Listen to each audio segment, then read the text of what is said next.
Stories, Fables, Ghostly Tales.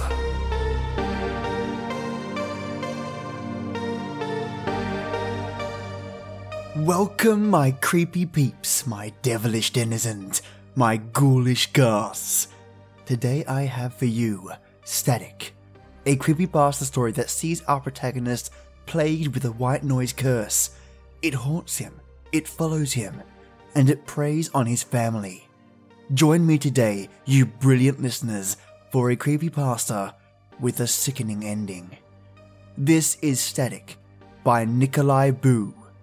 Turn the lights off, the sound up, and get ready for something different.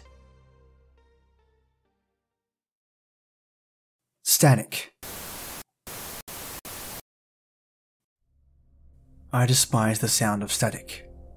The vast emptiness of its white noise is heavily unsettling to me. Ever since I was a child, hearing it is synonymous with hearing the toll of death's bell.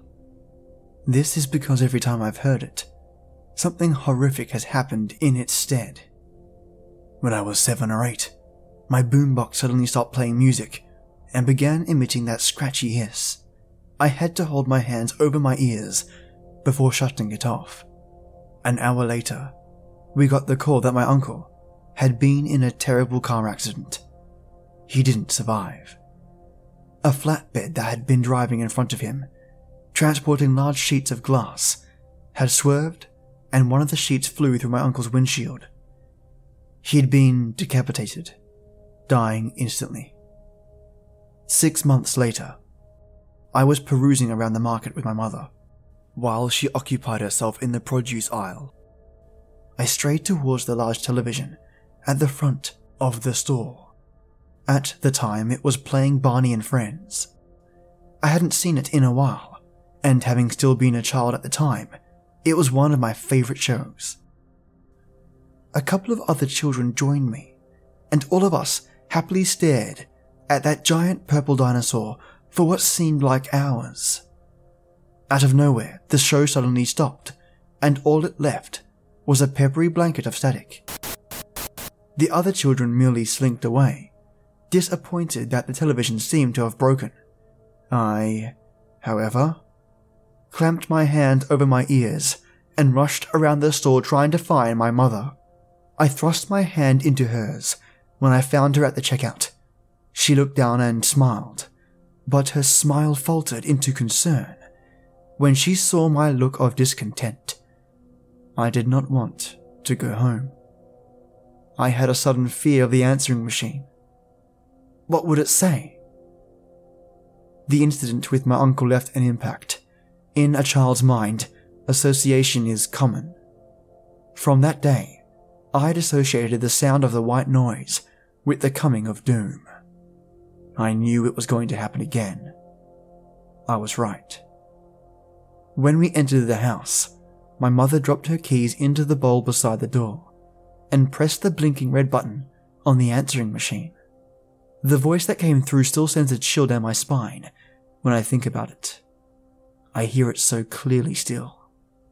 Mrs. Adams, this is Officer Steinbach with the Kiowa County Police Department. I'm sorry to tell you, there's been an accident. He went on to say that my father, who'd been working that day, fell from a cherry picker straight onto some power lines his crew had just started working on. He had been electrocuted and had perished. Watching those words sink into her and seeing my mother crumple beneath them was the most awful thing I'd ever witnessed. These were only the first of countless experiences like this that I had growing up. No matter how many times I tried to tell anyone about it, they never believed me. My mother refused to listen to it, especially after what had happened to Dad. The one person who ever truly listened, whether he believed me or not, was my older brother. While Thomas wasn't supportive of what I had to say, he believed that I believed it was happening. That was enough for me, for a while. He was the one who helped me get rid of my boombox and the television in my bedroom. I didn't want to be anywhere near them, I somehow believed that because I heard the sound, people I loved would die. That somehow my ears were the catalyst that snapped the wire and brought down death's guillotine. No matter how many times I tried to escape that sound, however, it always found me. When I was 15, I was at school having lunch in the courtyard in front of the gym. My friends and I were trading cards, talking about class and reminiscing about elementary school. All of us in that courtyard hushed when suddenly the principal came over the loudspeaker to tell us about the upcoming homecoming dance. Yet, in the middle of her announcement, the speakers suddenly bellowed with static. I dropped my food and felt my hands press into the side of my head. I'd never told my friends about my experiences, so all of them stared at me as though I'd gone mad. I ran away from them and tried to find some place to escape the noise. I settled on cramming myself into my locker. I didn't care if getting out from the inside would be impossible. I had to get away from it somehow. My arms and legs began to cramp from the lack of space after a while. My elbows crushed themselves into my chest as I kept my hands on my ears.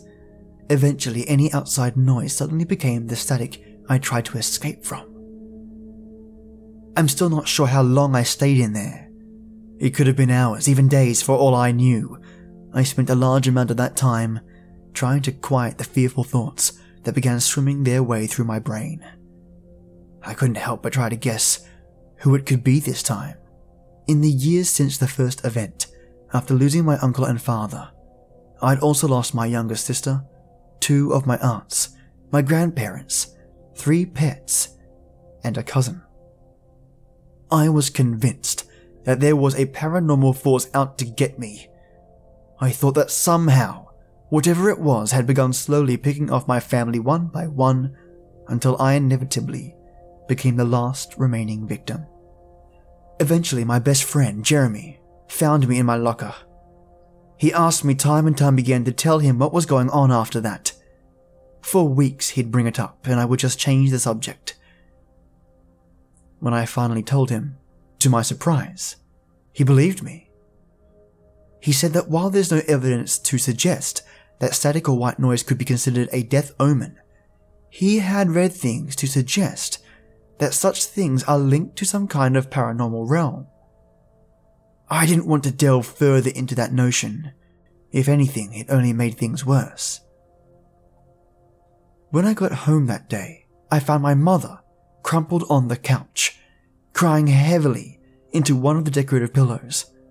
I didn't even need to ask. I knew something had happened. I always knew. The only piece of the puzzle I wanted to find was who had gone this time, and in what horrible way. That time it was my infant cousin, who had been born only a few short months before that day.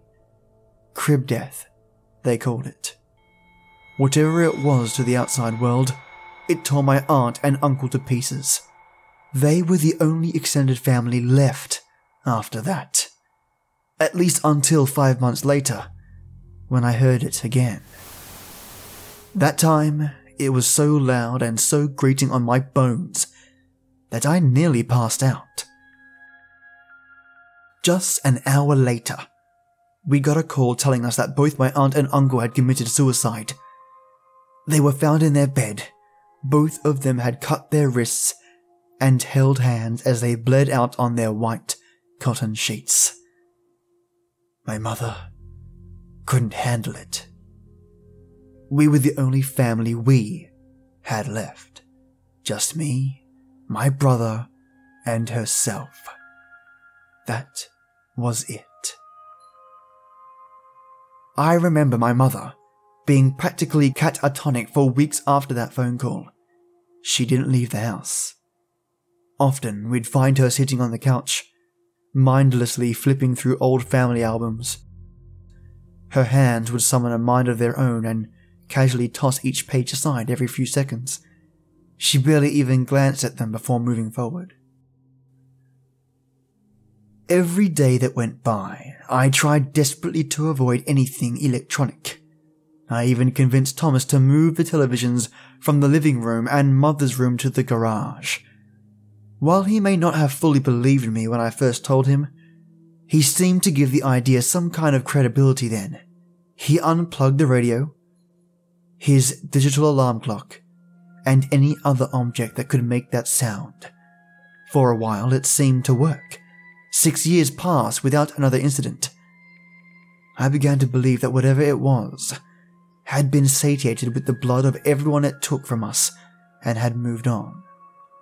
At 21, I finally began to rest easy. Mum had eventually come back to herself and didn't even seem to notice the absence of the electronics in the house. She took to reading again, and even sewing. Thomas had moved out the year before I did into his own apartment across town. He'd promised to avoid getting a television or a radio and settled for a tablet for his entertainment.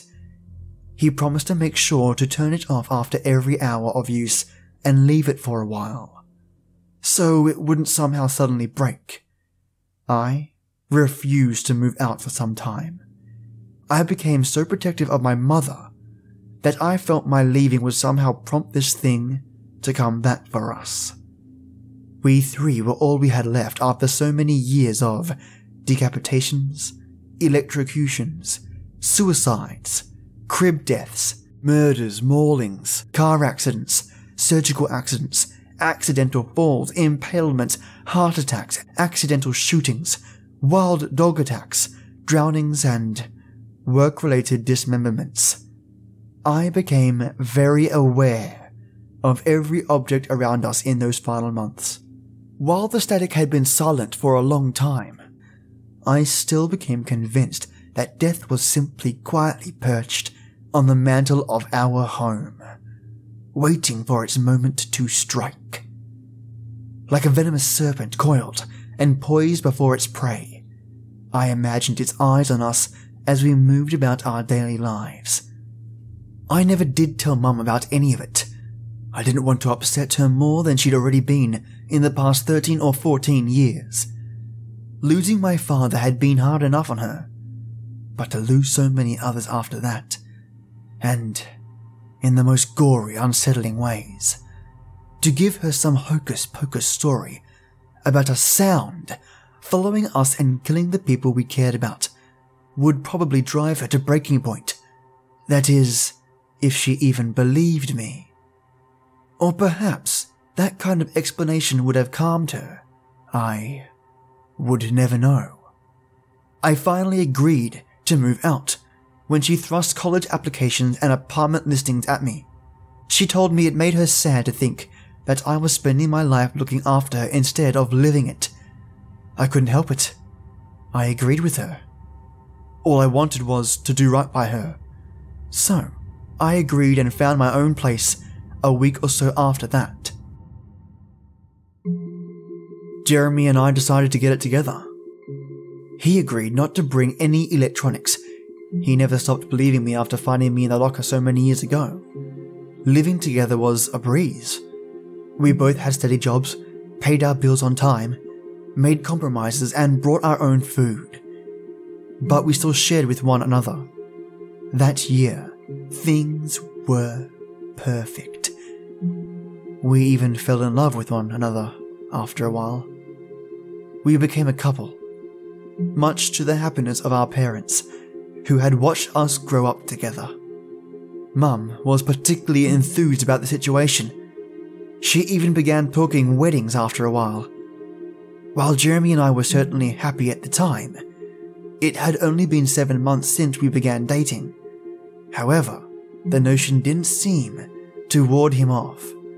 As the months went by, the memory of that horrible static seemed to slip away. Happiness made its roots in me, permanently it seemed. I was no longer paranoid. I still didn't want to get a television or a radio, but I no longer felt like walking past the electronics section of the local Walmart would set off any booby traps. I slept easier. The nightmares I'd had since childhood seemed to waste away into nothing but surreal ones about talking animals and things of the like. I felt exquisitely normal. A year and a half after Jeremy and I began dating, he proposed to me. I, overjoyed and ecstatic, accepted. My mother and Thomas were overjoyed, as were Jeremy's parents. After so long of having a 3-person family, we were expanding. Jeremy had 3 older siblings, 2 of whom had already married and had children. His parents were model in-laws. They adored me and welcomed me into the family long before then, when Jeremy and I met in kindergarten. His siblings were already like family to me too. In fact, his 2 older sisters were my bridesmaids, his brother and Thomas were his groomsmen. The wedding was delightful. It was a quiet, intimate ceremony with only close friends and Jeremy's family.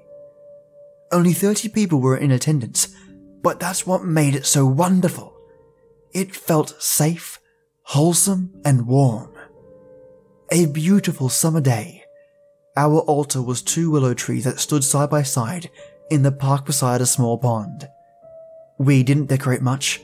We simply had some clean, white chairs for patrons and a few vases of colourful spring flowers. While my fears had quelled somewhat, I still refused to have any kind of speaker system at the reception for music. Instead, I hired a string quartet. Everyone loved it. It was so vintage. I will never forget that day.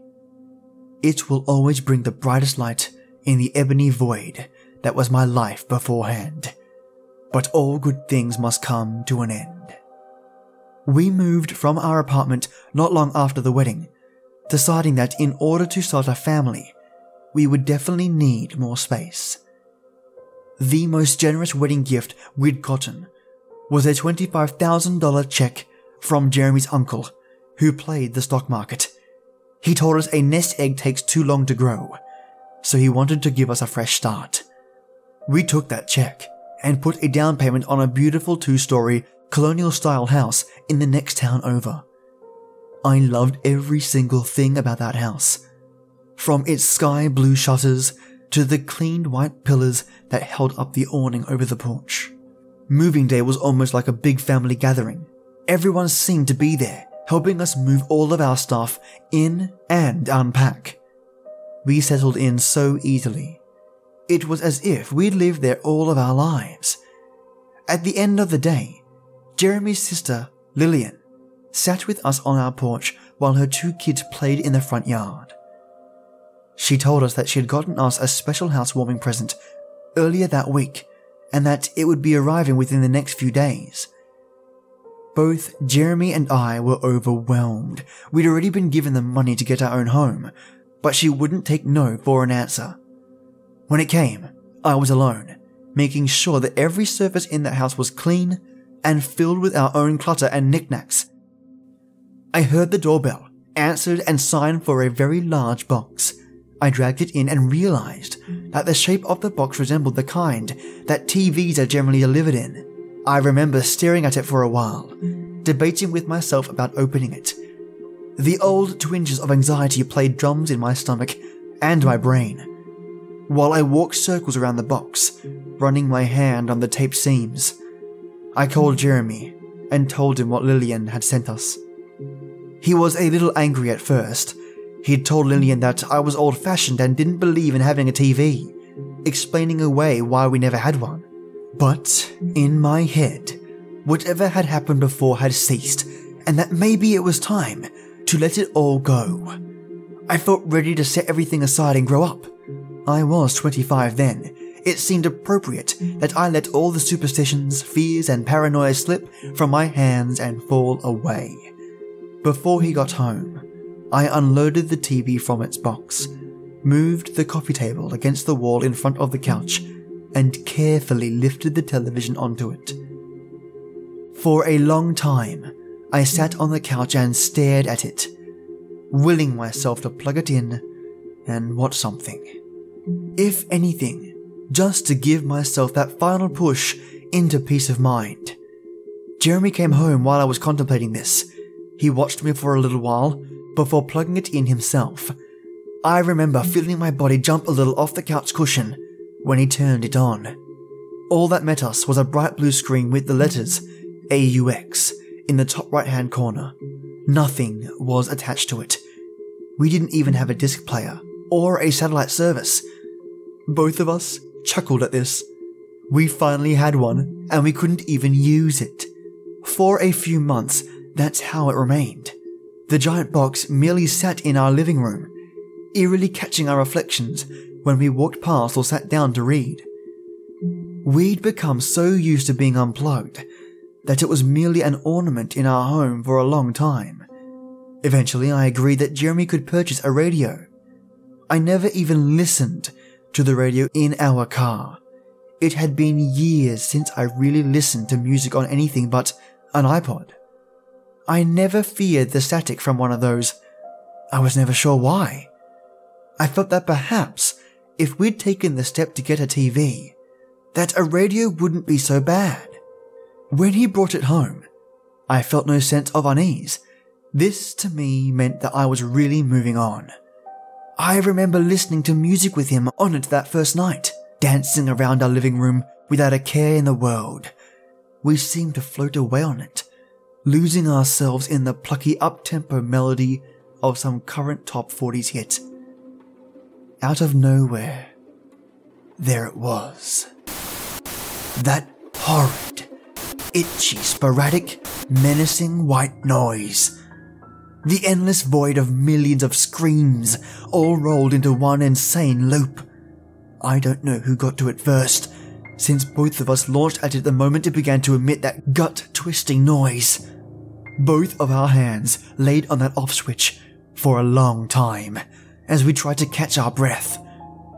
I immediately went into a rant, telling Jeremy to take it back and never ask for one again. I told him to get rid of the TV too. He calmed me for a moment, telling me that everything would be fine, that it was probably just a fluke, until we got the call. This thing came back with a vengeance, all right. It took not just one person, but 5.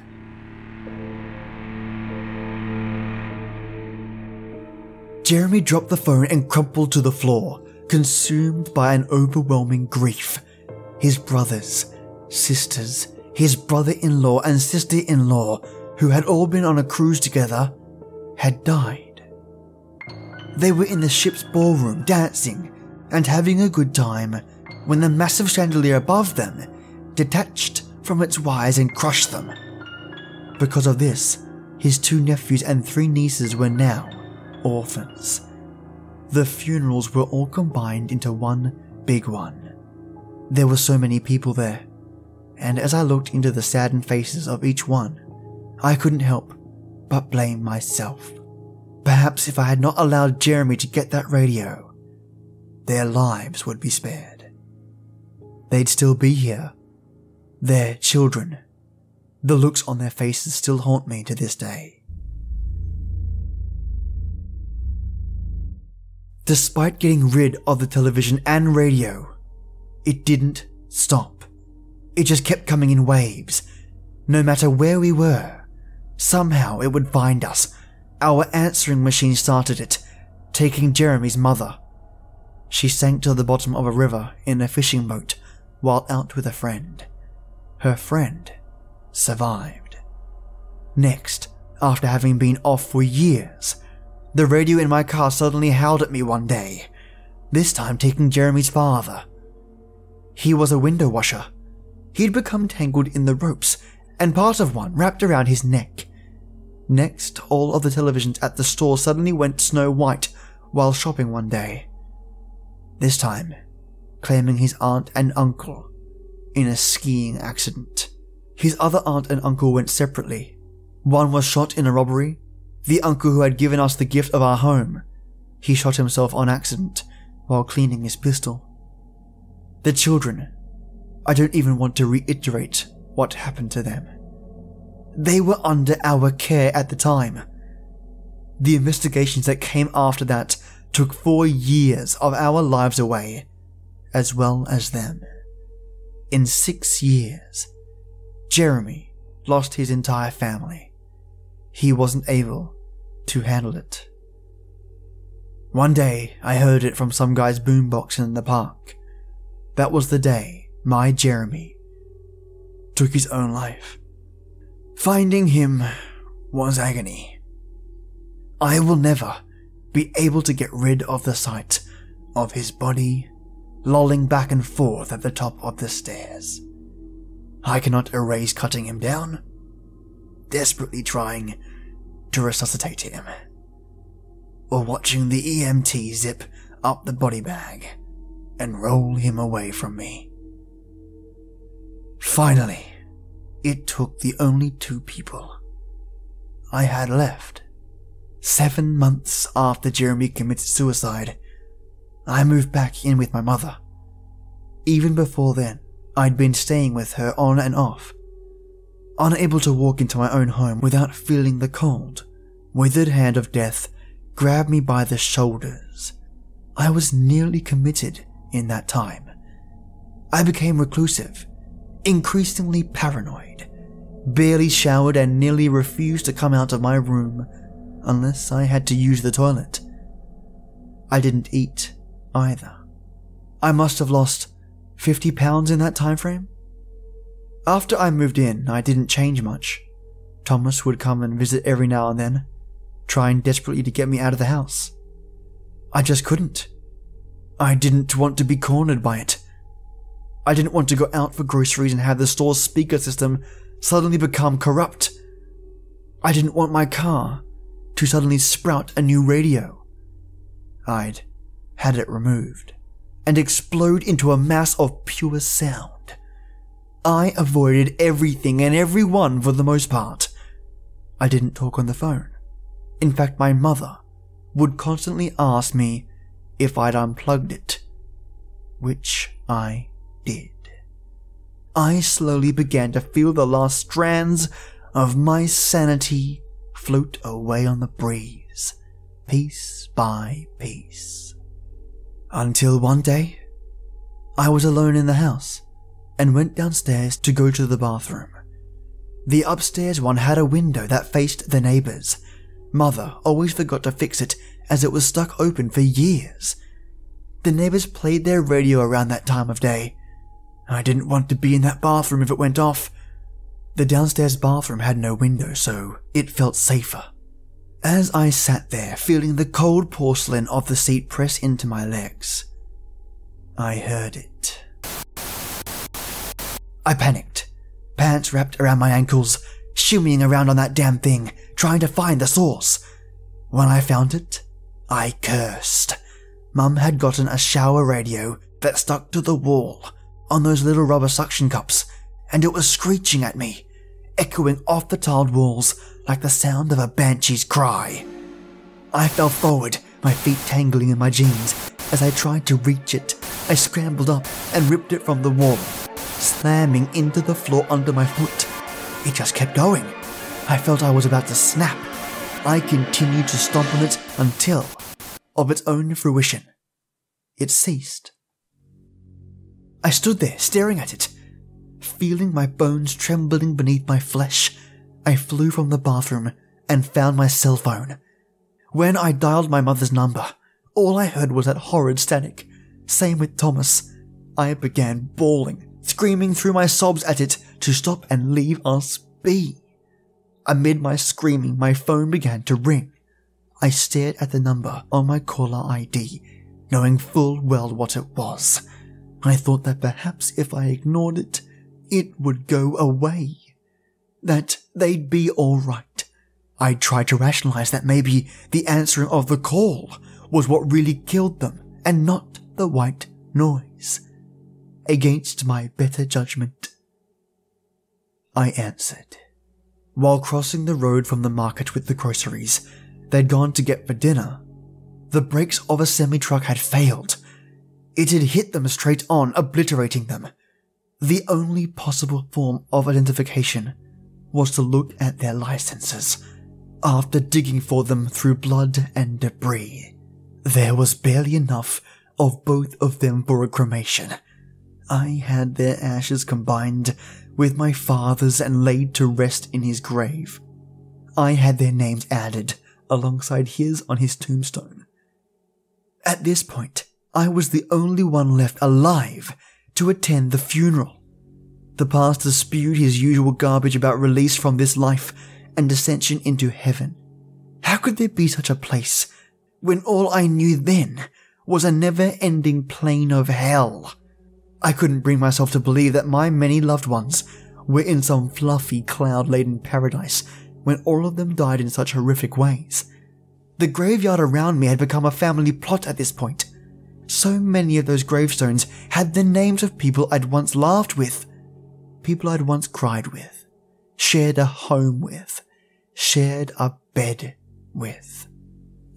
And I was left alone. I couldn't understand why. Why did this thing want me to suffer? What had I ever done? What had little 7 or 8-year-old me done to bring down such a merciless wrath from this unseen force of nature? I never learned why. That's what makes it so terrifying to me. What always scared me. The question of why or how went silently unanswered. Some nights I felt I could hear a snickering in the blackness, mocking me. In the years to follow, I became invisible. I never left my mother's house. After I'd taken over the deed and inherited the property and all she owned, I turned that house into my personal sanctuary. I rid the place of anything that could make a sound. I secured all of the furniture to the floor. I used only plastic utensils and dishes. I removed the curtain rods and secured the curtains to the wall. I did everything possible to create a space that even the most paranoid person could live in and feel safe. Of course, at that point, that person is who I had become. I ordered a delivery service for groceries. I applied for disability payments. I even ordered from a weekly book club I found in the paper. I found a way to live completely unplugged. I even had the wiring in the house removed, for fear that somehow they'd even find a way to create that god-awful sound. It's been 30 years to the day since Mum and Thomas were taken. I often see young children standing in front of the house, pointing and leering. I imagine I've become some kind of urban legend. I still had the newspaper clippings that reported the death of my final 2 family members. A freak accident is what they call it. The report went on to mention that I was the last remaining member of my family. They'd dug back through the years and found every single incident, every last death that took them all away from me. I'm only happy I never told another soul about the static. If I had, those idiotic children that taught me from the curb would probably hold up radios of their phones and play that sound over and over until I officially went mad. Well, whether they do or not, I know it will come for me one day. I know that this will be my final resting place until my next food delivery comes. I know by then that I'll be rotting into the floorboards, content on remaining a part of this house even in the afterlife. I don't want to know where it took them. What strange underworld that thing sent my family to. I don't want to be with them there. I want to be the one who beat it. I want to be the one who merely died in my sleep. I want them to know that I conquered it at long last. But I know it will try.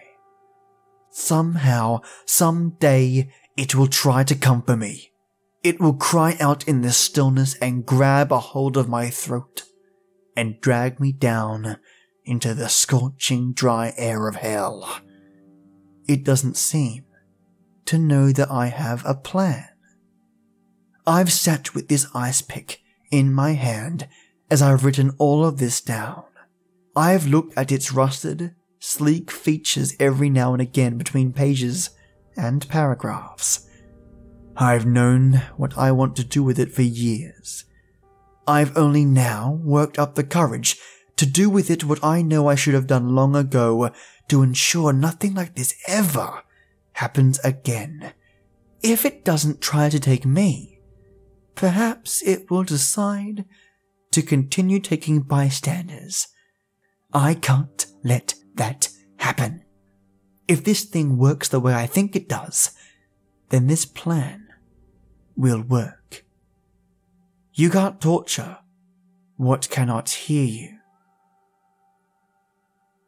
All credit of this creepypasta goes to Nykolliboo.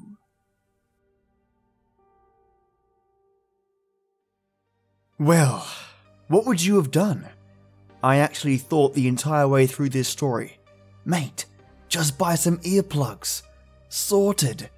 The silver bullet is right there. The thing is, that sort of approach would ruin your life in the long term, and one slip up would cause irreversible damage. But I'd take that over ice picking my ears. Goodness. What would you have done? And what would happen if you just listened to white noise, like straight? Would your family members and friends just drop like flies? What if they were in the room whilst you listened to white noise? So many questions with terrible, terrible outcomes. That aside, what a creepylicious story. And whilst I'm here, I wanted to do some shout-outs. Oh yes, the top 10 listeners in the past 7 days are Lynn Geis, Sniped IT, Quindon the Bunny Quincy, Harmit Singh, Doug Hill 2, Knockout Skills 6, The Chrome Spy, Troy Shaw, JS, and Mark Craig. I'd like to single out JS for constantly liking all my episodes, thank you so much. Troy Shaw as one of my earliest long-time listeners. And the more I scroll through, the more I'm realizing that I'm not including a whole bunch of other long-time listeners as well. And sometimes 7 days does mean that I miss people, which sucks. People like I Own Cows, Star Eve 2099, Native Giggles, Morgan Lee Cypher, Quasar Bolt, Steed, and Mary Cullen. You see, I am a stickler for names, so despite me not seeing these people on the stat list as being in the top 10, I do in fact remember those that listen to me, and I am deeply appreciative. And if I missed you in this lineup, goodness, let me know and I'll fix that. Cheers. I also want to take this opportunity to give some shoutouts to some YouTube listeners that are really active on my YouTube channel. And again, apologies if I miss anyone. Just remind me in a polite email and I'll get straight to it. So, we have Musical Music Cherry, Zoe P, Ashley Pendorf, the Tea Queen, Lindsay Baker, Dora Medeiros, Holly Ziriax, Christian Burrows, Jeffrey Nadalny, who actually has a channel of his own and predominantly does stories about dogmen or dogman encounters, so check him out when you get a chance. Crowblood66, otherwise known as Crow, the Pun King, Divided by Zero, also hilarious, and has submitted stories of his own on the channel. Dark Angel, the one who gives many hugs and stuff. Shadow Dragon 2569, I always look forward to your comments. Ronnie Delsbaust, Ivory Cole, Mammy Kitten, Marique Richeleu, Tom Keithley, listener and author, in fact author of The Twisted Tales that will be featuring on this YouTube channel. Black Metal Nazgul, also a listener and author. The Red Brigade 621, again, listener and author. I'm really blessed to have listeners who then become authors. It's one of my favourite things to see happen. When a listener picks up a pen, or hops on the PC, or a Mac, I don't discriminate, and starts writing. It's just fantastic to see. I also have JCK, and the all-star that is Matthew J. Bauer. He always has something nice to say, and I'm very lucky to have his support too, so thanks mate.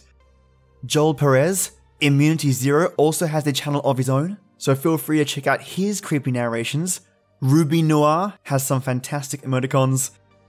Debbie Heath, Jazzy Is Me, Mr. Creepy, Dark Shiki, and lastly, Mr. X, who also has a channel and a voice made of pure silk. Please check his channel out as well. Okay, that's me for tonight, and I hope you have a kick-ass day or night yourself. May it be creepy and full of fright. And as always, join me next time.